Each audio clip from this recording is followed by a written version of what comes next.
मोहित चौधरी जी, अगर आपने फारूक अब्दुल्ला जी का बयान सुना हो, उमर अब्दुल्ला का बयान आपने सुना हो, क्या दिक्कत है, क्यों नहीं कार्रवाई होनी चाहिए? इस तरह के मामलों में अगर पकड़े जा रहे हैं डॉक्टर्स और या फिर उनका कश्मीर कनेक्शन जुड़ रहा है तो जांच तो होगी ना। जनाब पहले बताओ किसने बोला डॉक्टर को ना पकड़ो? जो देखिए, किसने बोला ना पकड़ो? अगर बीच में किसी को बोलने के लिए समय दे रहे हैं तो बाकी लोगों को एक बार थोड़ा चुप करा दीजिए। देखिए ऐसे है, मैं एक डिफेंस का, कांग्रेस के साथ साथ एक डिफेंस का आदमी भी रहा हुआ हूं और J&K में बहुत बड़ी नौकरी हमने की है। देखिए, जो भी कोई टेररिज्म है या जो भी टेरर, चाहे ओवरग्राउंड एक्टिविटी है, चाहे अंडरग्राउंड एक्टिविटी है, चाहे वो हमारे देश के अंदर से हो रही है या फिर हमारे क्रॉस बॉर्डर टेररिज्म हो रहा है, तो चाहे पाकिस्तान से स्पॉन्सर्ड है, तो उस सारी चीज़ के लिए हमें बड़ा ही मेजर्ड रिस्पॉन्स हम लेते हैं। फौज का एक काम करने का तरीका है, वो जितना ज़रूरत होती है उतना ही इम्पैक्ट डालती है, उतने ही शिद्दत से काम करती है। ऐसा नहीं है कि भाई जहाँ पे एक गोली की ज़रूरत है वहाँ पे एक तोप चलाई जाए।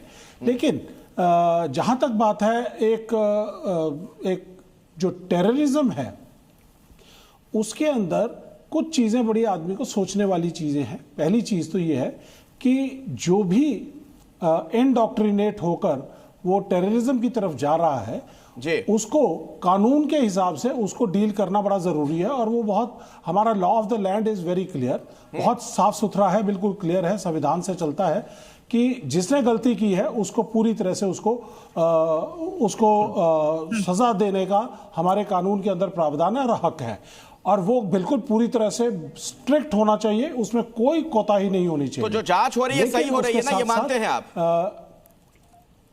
देखिए, जांच, देखिए यहाँ पे दो पहलू हैं। सबसे पहला पहलू तो ये है कि जो ऑपरेशनल इंटेलिजेंस सिक्योरिटी फेलियर्स हुई हैं वो एक बहुत बड़ा मुद्दा है, जो किसी भी एक्टिविटी या जो भी किसी इंसिडेंट को होता है तो उसे रोकने का काम जो है वो सिक्योरिटी एजेंसीज और इंटेलिजेंस एजेंसीज को करना चाहिए। और जब हो गया है तो उसके बाद इन्वेस्टिगेटिव एजेंसीज जो हैं उनको सही तरीके से, सही जो तो गलत तो है, जो सवाल पूछ रहा हूं, जो आप कह रहे हैं होना चाहिए, बिल्कुल ठीक, आप कह रहे हैं इसी तरीके से सब कुछ होना चाहिए, लेकिन उमर अब्दुल्ला, फारूक अब्दुल्ला जब सवाल खड़े करते हैं तो बेगुनाह को किसी को नहीं होना चाहिए।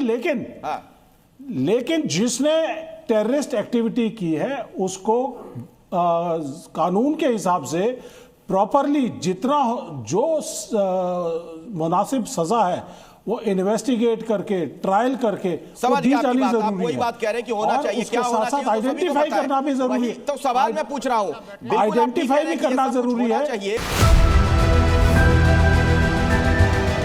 There has been a lot of debate.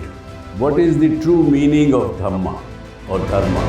आत्मा और परमात्मा के बीच सनातन सेवा का संबंध कायम रहेगा, इसी को कहते हैं सनातन धर्म। Whenever you believe in something, your belief system that works, and then the nature helps. Things may change in my life, but this relation will never change and no power can hinder. Why God fear? क्या हम fear की वजह से परमात्मा से प्यार करें कि नहीं तो वो दंड दे देगा हमको?